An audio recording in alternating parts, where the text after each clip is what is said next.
This spot is making me nauseous. Can we not head back, Holmes? We certainly can't, Watson. We have one final point to address. Do you remember the piece of white apron that was missing just now?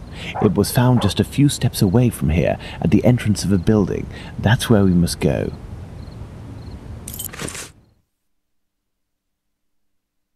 Let's go!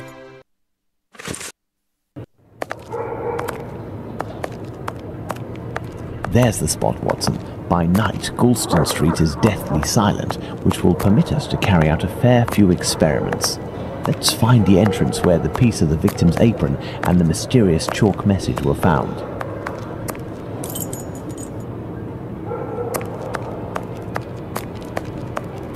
Look at these signs, Watson. We are in the Jewish High Street.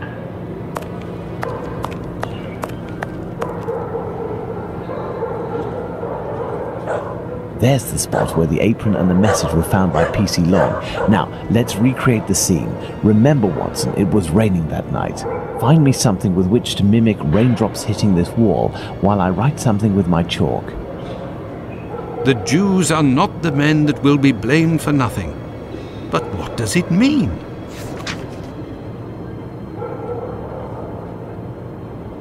Have you found something for us to pour water from, Watson? Find a container and some water. Let me remind you that it's night time and the street is deserted, Holmes.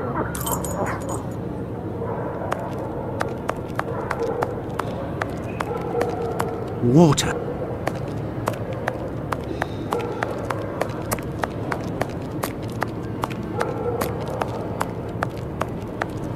That may come in handy. Who knows?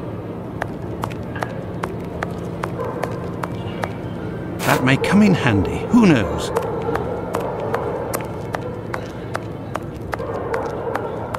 An old wooden pole. A merchant probably threw it out.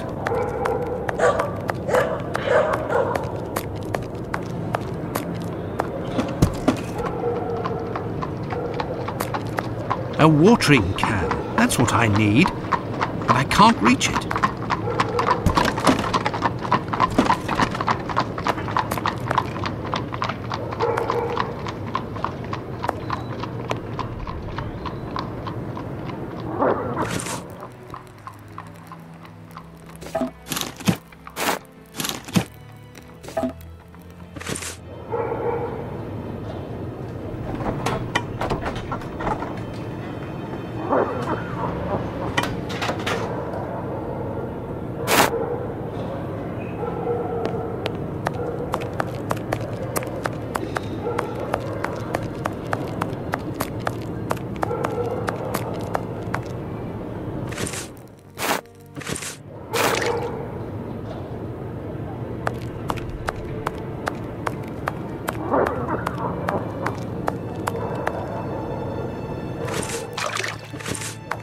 Yes, I have, Holmes.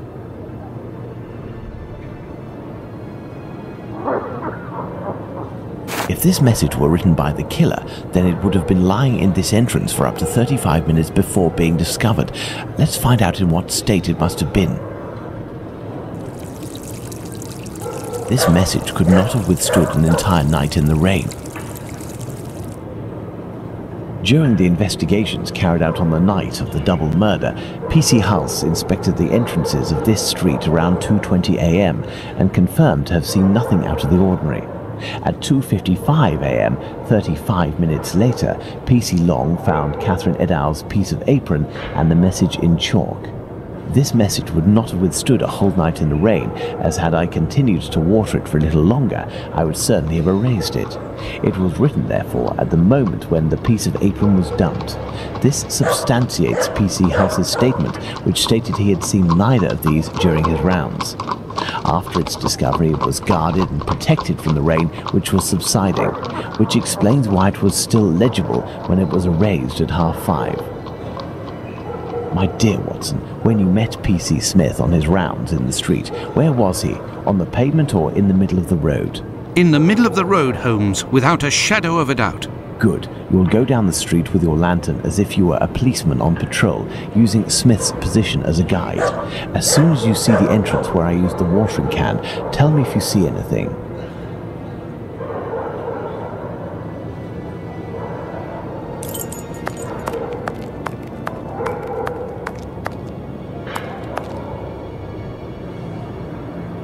There, Holmes. From here, I can see something written. Can you read it? No. Do you see the white rag, Watson? I see something on the ground, but I'm not sure if it's what you were talking about. P.C. Long, who found the piece of apron, was examining the interior of the entrances, and yet nobody would have predicted that this piece of material would be discovered on the very night of the murder by a policeman on patrol. What are you trying to get at, Holmes? Let's look at this message on the wall, Watson. The Jews are not the men who shall be blamed for nothing. In other words, the Jews were possibly blamed for nothing, but that will no longer be the case. Reading this message naturally begs one question. What would that be, Watson? Why? Indeed, Watson, why? For what reason would one have the right to blame the Jews in the future? Remember, Lestrade was killed near a club for socialist Jews, Edout not far from the synagogue and the Imperial Club, and finally, this piece of apron dropped here. This building is occupied by Jewish families. The killer really did go out of his way to incriminate the Jews living in the area. It's a bit obvious, Holmes. Yes, but with the rumours, Watson, the author of this message would have received a response to his strategy. You are right, Holmes. So perhaps it's a good thing this message was erased. Whoever took the decision to do this is a man of great wisdom and courage. Let's return to Baker Street, Watson. I have some pipes to smoke to help me think more clearly. Let's go back to Baker Street. Home, sweet home.